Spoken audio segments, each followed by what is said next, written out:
que é o seguinte: Raízes do Brasil sempre teve as suas ambiguidades, ou sempre teve, se a gente quiser falar assim, a sua metodologia dos contrários, né? Isso era inerente já à primeira edição. Não é que a primeira edição fosse desequilibrada em favor da tradição, mas ele sempre teve as suas ambiguidades. Mas, neste caso, as ambiguidades originais somam-se às dificuldades criadas pela correção, ou pela alteração do texto. Porque, como eu disse, o personalismo ora é elogiado, ora passa a ser um disfarce grosseiro. Então, isso realmente torna difícil a leitura do texto. E mais difícil ainda a inferência ou a análise de qual é a mensagem política do livro. Bom, segundo, talvez, vereda aberta pelo estudo do texto original, eu diria, é compreender melhor qual era a relação do Sérgio Buarque com os grandes autores do seu tempo. É uma expressão conhecida de que Raízes do Brasil era um livro meio alemão. Não, é uma expressão que está dita, é verdade. Ele, de fato, estudou, leu e tudo mais, muitos autores alemães. Mas é importante lembrar que, se o livro é meio alemão, o livro também é meio brasileiro. E eu acho que esse aspecto, essa dimensão não foi tão explorada como deveria ser ao longo do tempo, com exceções conhecidas sobre, por exemplo, a relação de Sérgio Buarque com Gilberto Freire e Oliveira Viana.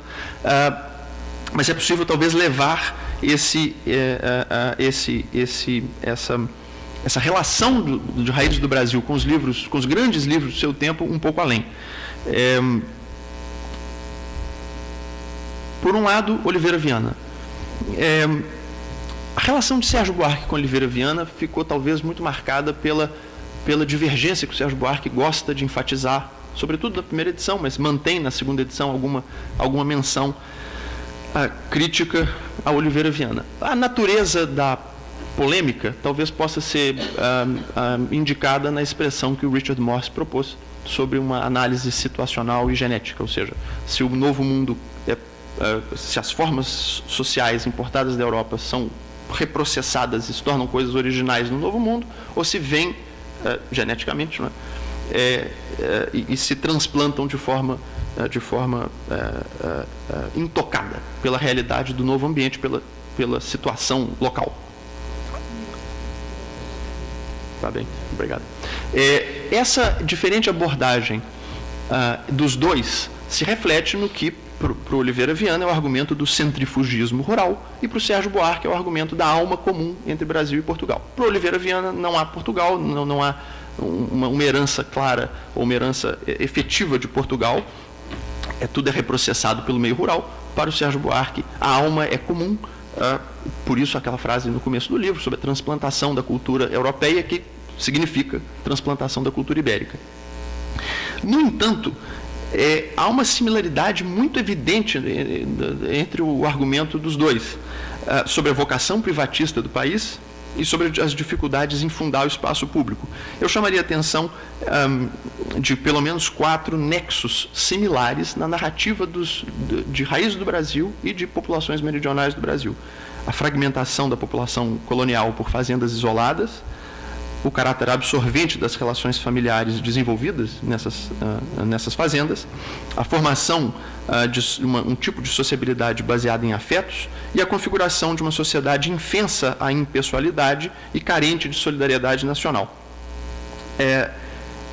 Extrapolando um pouco, talvez fosse possível aproximar o homo rusticus, citado pelo Oliveira Viana em populações meridionais do Brasil, ao homem cordial, proposto pelo Sérgio Buarque.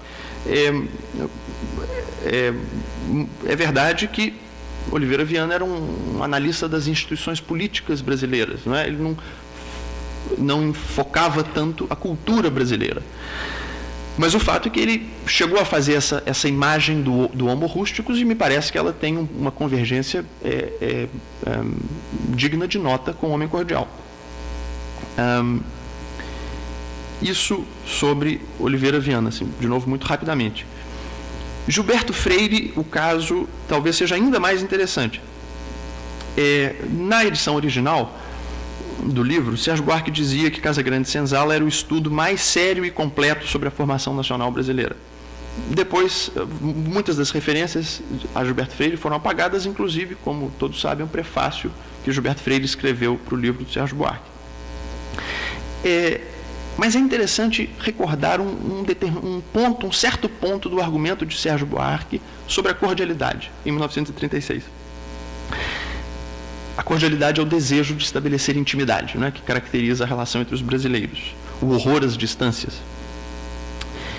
E um exemplo disso, para o Sérgio Buarque, é a generalização do tratamento por você, que, segundo ele, deve-se, essa generalização, a motivos especiais. Sérgio Buarque diz especificamente o seguinte: não foi, talvez, simples casualidade que houvesse uma coincidência da extensão geográfica entre nós, do uso dessa forma de tratamento, você, com a parte do território brasileiro em que teve maior força a escravidão africana. É curioso porque a escravidão nunca desempenhou um papel explicativo muito grande em raízes do Brasil. É claro que a abolição em 1888 é dito um marco divisório, etc., mas a escravidão em si, o tipo de sociabilidade gerada pela escravidão nunca foi um grande foco de raízes do Brasil. E, no entanto, essa passagem está no livro e nos faz lembrar de digamos, ela se estrutura num argumento de que o regime híbrido escravocrata flexibiliza o uso linguístico. O que o Sérgio Buarque falou sobre o pronome de tratamento, você, Gilberto Freire falou em uma passagem muito conhecida e sempre, inclusive, exemplo, talvez insuperável da belíssima escrita do Gilberto Freire, na análise que ele faz sobre a colocação pronominal.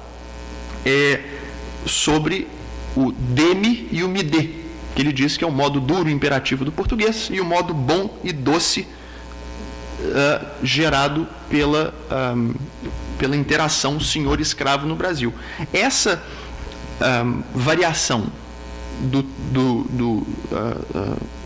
uso da ênclise e da próclise revela para Gilberto Freire uma variação linguística que tem dentro de si duas possibilidades: a do mando, dê-me, e a da intimidade, me dê.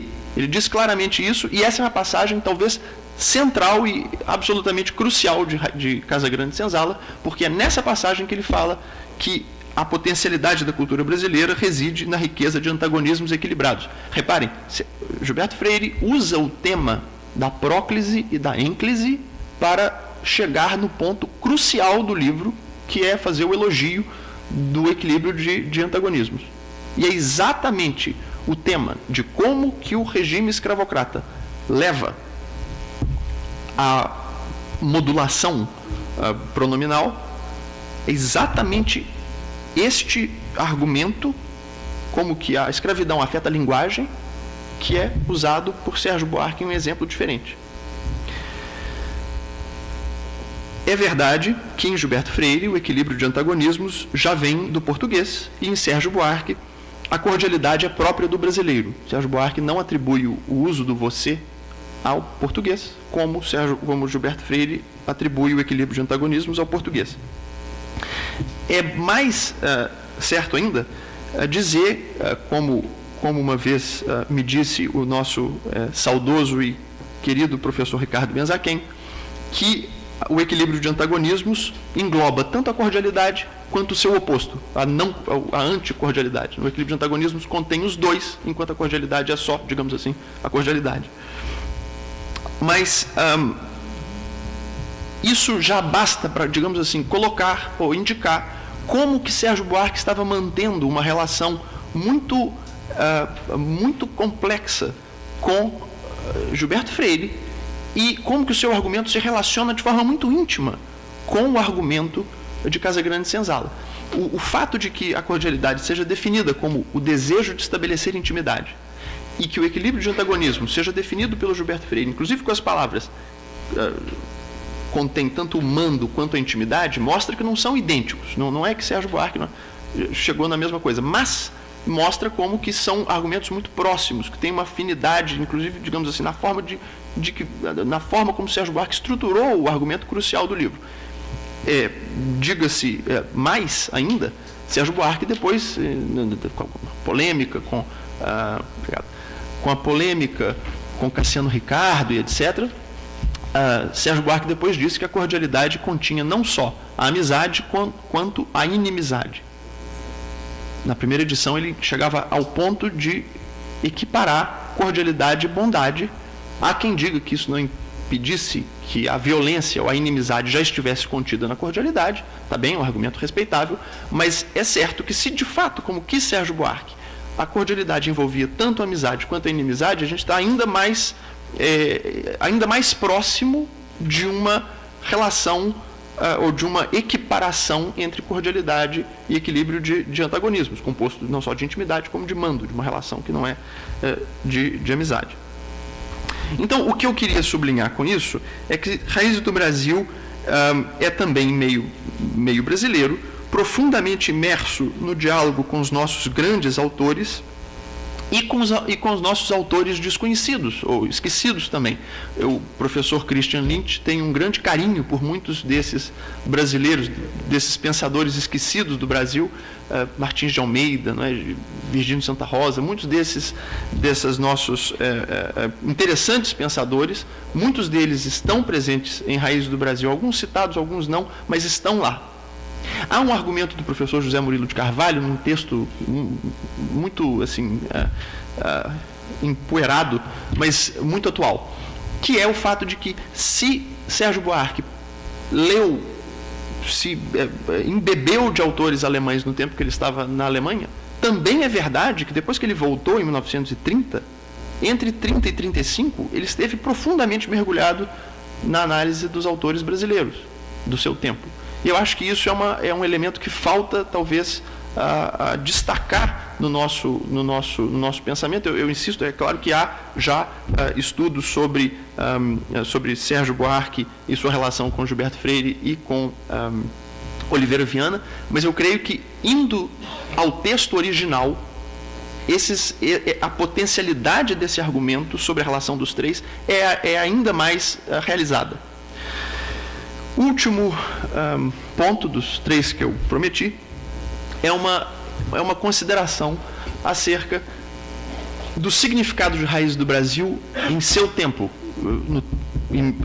da primeira edição do livro, né? Já que todas essas correntes e todas essas matrizes de pensamento sobre o livro, eu acho interessante destacar o fato de que Raízes do Brasil não só foi objeto do interesse dos resenhistas ali no fim de 36, 37 e até 38. Das resenhas que eu conheço, diga-se de passagem, embora algumas dissessem que a cordialidade era um problema, eram minoria, e apenas uma dizia que o livro era de fato um livro problemático, um livro que não merecia grandes elogios. E era Alberto Cotrim, que dizia que Sérgio Buarque implicava indevidamente com Oliveira Viana. Mas o fato é que isso em 38. 39, não tem registro de nenhuma discussão sobre Raízes do Brasil. Em 1940, é lançado pela mesma editora, José Olímpio, no Rio de Janeiro, um livro de um pensador fluminense, Almir de Andrade, que, para resumir uma longa história, foi comissionado pelo Departamento de Imprensa e Propaganda para produzir uma espécie de doutrina do Estado Novo. Imbuído de uma espécie de missão, né, do presidente da República, Almir de Andrade fez uma interpretação do Estado Novo, cujo fundamento analítico, embora ele cite muito Gilberto Freire, o fundamento do diagnóstico de Almir de Andrade era Raízes do Brasil. O livro se chamava Força, Cultura e Liberdade. A cultura do título era essencialmente a cordialidade. Dramaticamente inercial. muito mais do que em Raiz do Brasil. Na primeira edição de Raiz do Brasil, o Sérgio Buarque dizia: está em curso uma revolução, o mundo ibérico está desmoronando, etc. Mas tentava ali, talvez, defender, preservar, etc. Era uma cultura evanescente. Para o Almir de Andrade, a cordialidade era um dado do caráter nacional, né? Não há muita discussão sobre se vai se transformar ou não, se a urbanização importa em alguma alteração ou não para o caráter nacional brasileiro, que é cordial. O força do livro, Força, Cultura e Liberdade, a força é uma versão mais virulenta, ou talvez violenta, da civilidade. Onde eu quero chegar é que Almir de Andrade desenvolve o que ele chama de uma doutrina brasileira do Estado. Uma doutrina que consiste, segundo ele, no equilíbrio entre tolerância e força. Tolerância é o nome que ele dá, e, diga-se de passagem, ele cita a Raiz do Brasil, está lá citado, etc. Mas tolerância é a cordialidade, digamos assim, é o retrato da cordialidade no momento. Quer dizer, não há dinâmica, é a cordialidade, e mais, ela é tão cordial e tão bondosa, etc., que ela é tolerância. Essa doutrina original, que consiste no equilíbrio entre força e tolerância, eu sugiro, uma versão já muito mais instrumentalizada do contraponto entre civilidade e cordialidade. O que para o Sérgio Buarque, inegavelmente, né, não vamos... que eu não, pelo menos, tenho digamos assim, o cuidado de dizer, claro, lógico que o Sérgio Buarque não estava fazendo ideologia para o Estado Novo, mas é preciso dizer que o que ele tratou ensaísticamente com o que alguns dos seus analistas gostam de dizer que é o fluxo permanente do seu pensamento, que nunca pode ser reduzido a um ponto, que seja, o que ele tratou nesse estado de fluxo, etc., e que era o contraponto entre cordialidade e civilidade, foi transformado em uma doutrina quase oficiosa, não? Uma doutrina de governo, que era o equilíbrio entre força e tolerância. Getúlio Vargas tinha, expressão de Almir de Andrade, um traço de união profundo com o povo. Claro, porque era, segundo Almir de Andrade, cordial. O método brasileiro de governo era governar brandamente, né, com tolerância. Mas também era brasileiro usar a violência. Uma virada surpreendente do argumento. Era muito brasileiro ser tolerante, terno e brando, mas também era brasileiro usar da violência. Embora Getúlio Vargas não julgasse aquilo necessário por enquanto, ou na ausência de grandes fatores. Curiosamente, essa virada, quer dizer, é brasileiro ser cordial ou tolerante, mas também é brasileiro ser violento. É uma espécie de uma antecipação, apesar de tudo, da cordialidade revisada de 1948, que é a cordialidade, que é amizade e inimizade. O certo é o seguinte, para resumir de novo uma outra história complexa em poucas palavras, é que, de acordo com um depoimento de Almir de Andrade ao CPDOC, um dos depoimentos de Almir de Andrade ao CPDOC, o Getúlio Vargas comissionou ou manifestou ao diretor do DIP o interesse de que Almir de Andrade fizesse uma outra interpretação do Brasil, porque achava a interpretação do Francisco Campos no Estado Nacional muito de direita, ou muito, não necessariamente fascista, mas muito dura, muito angulosa. Almir de Andrade não fala nesse momento em Azevedo Amaral, mas é possível também lembrar que Azevedo Amaral também tinha sua, digamos, versão do Estado Novo, sobre o Estado autoritário, etc. E essas diferentes posições entre esses três pensadores, eu me limitaria a essas diferentes versões do que é o Estado Novo, do que é a doutrina do Estado Novo, poderiam talvez ser resumidas em 3 frases de cada um desses autores. Governar é prender, diz Francisco Campos, uma frase que Pedro Nava diz que é estarrecedora. Governar é mandar, diz Azevedo Amaral. E Almir de Andrade falava em um governo que sorri. Talvez tenha sido demais para Sérgio Buarque de Holanda, que afinal muda seu livro. Era isso. Obrigado.